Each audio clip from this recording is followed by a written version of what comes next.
Assalamualaikum warahmatullahi wabarakatuh.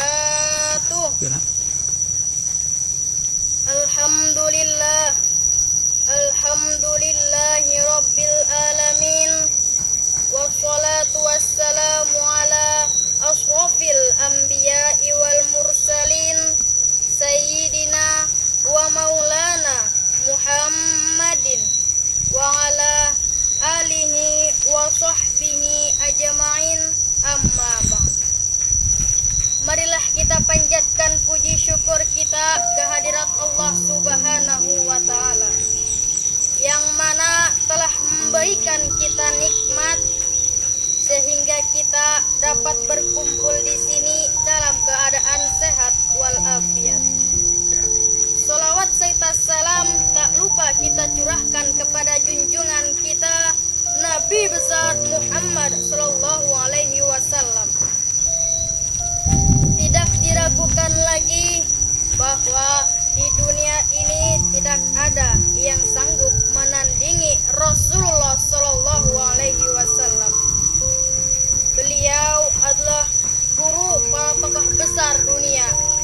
Beliau telah membuktikan pada dunia bahwa anak-anak yang beliau didik dengan akhlak dan pergaulan yang diridhoi Allah telah berhasil membangun tata kehidupan yang benar-benar membawa rahmat bagi seluruh umat. Rasulullah adalah uswatun hasanah, pribadi yang disegani lawan dan dicintai kawan. Pribadi yang menarik dan mulia, Rasulullah lah tolak ukurnya.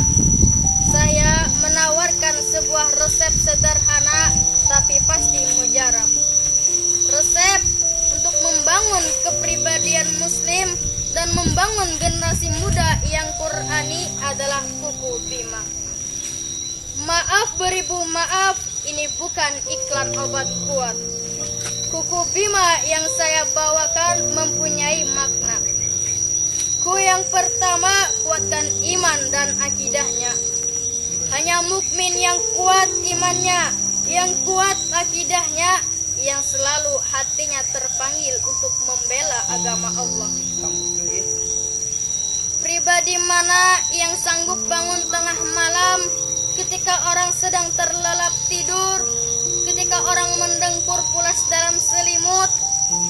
Ia berdiri dengan khusyuknya, tersungkur di dalam sujud, bermunajat kepada Allah. Kalau ada yang bangun tengah malam, bukannya sholat tahajud, tapi malah nonton pertandingan sepak bola. Ku yang kedua, kuasai ilmu pengetahuan dan teknologi. Iman dan ilmu adalah dua hal yang harus dimiliki oleh setiap pribadi muslim. Rasulullah adalah ahsanan nas khalaqan wa khalqa. Sebaik-baik manusia, baik dari bentuk fisik dan rupa, juga rupa dan mulia akhlaknya. Hadirin rahimakumullah. Hindari SS yang pertama sabu-sabu. SS yang kedua syubhat dan syahwat. Apabila generasi muda sekarang banyak tercandu yang namanya sabu-sabu, pola pikirnya akan mundur, hidupnya tidak teratur, dan lama-kelamaan masa depannya akan hancur. Dan begitu juga apabila pemuda-pemudi sekarang banyak terkena yang namanya syubhat dan syahwat, maka maksiat munkarat kiat meningkat. Rusaklah tatanan kehidupan yang diajarkan Rasulullah berganti dengan budaya barat. Ingat-ingat kaum muslimin, itu tanda-tanda kiamat sudah dekat. Generasi yang lahir bukan lagi generasi yang taat, tapi jablay-jablay budak setan terlaknat. Resep yang ketiga, biasakan berzikir dan membaca Al-Quran. Al-Quran adalah mukjizat Rasul sepanjang zaman. Al-Quran obat bagi jiwa yang sakit, penawar hati yang gundah. Seorang muslim tidak akan pernah lupa untuk menemukan ketenangan hatinya. Ia tidak akan pernah lupa berzikir dan membaca Al-Quran. Allah Subhanahu wa Ta'ala berfirman dalam surah Ar-Rum ayat 120 yang berbunyi, Bismillahirrahmanirrahim. Fasbir inna wa'dallahi haqqun wa la yastaqiffannaka alladhina la yuqinun. Dan bersabarlah kamu, sungguh janji Allah itu benar. Dan janganlah sekali-kali kamu tidak meyakini akan ayat-ayat Allah itu menggelisahkan kamu.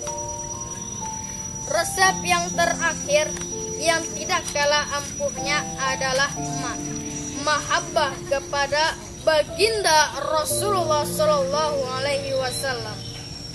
Setiap insan butuh idola, karena setiap yang mencinta pasti akan taat kepada yang dicintainya.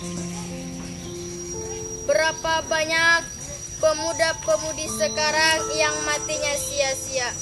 Kita lihat Hanzalah gugur sebagai syuhada karena membela agama Allah. Kita lihat Hamzah tercabik dadanya karena rasa cintanya kepada Allah dan Rasulnya.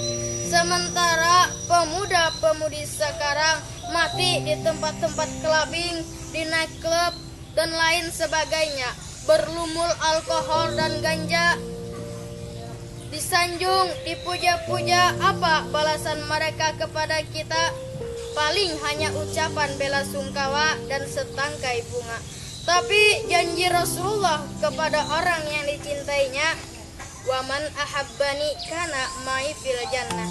Barang siapa yang mencintaiku, maka dia bersamaku di dalam surga. Dari uraian di atas dapat kita ambil kesimpulan. Untuk membangun kepribadian muslim, terapkanlah kuku bima. Kuatkan iman dan akidahnya, kuasai ilmu, pengetahuan dan teknologi, biasakan berzikir dan membaca Al-Quran, mahabbah kepada baginda Rasulullah Sallallahu Alaihi Wasallam.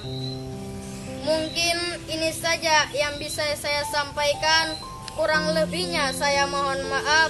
Wassalamualaikum warahmatullahi wabarakatuh.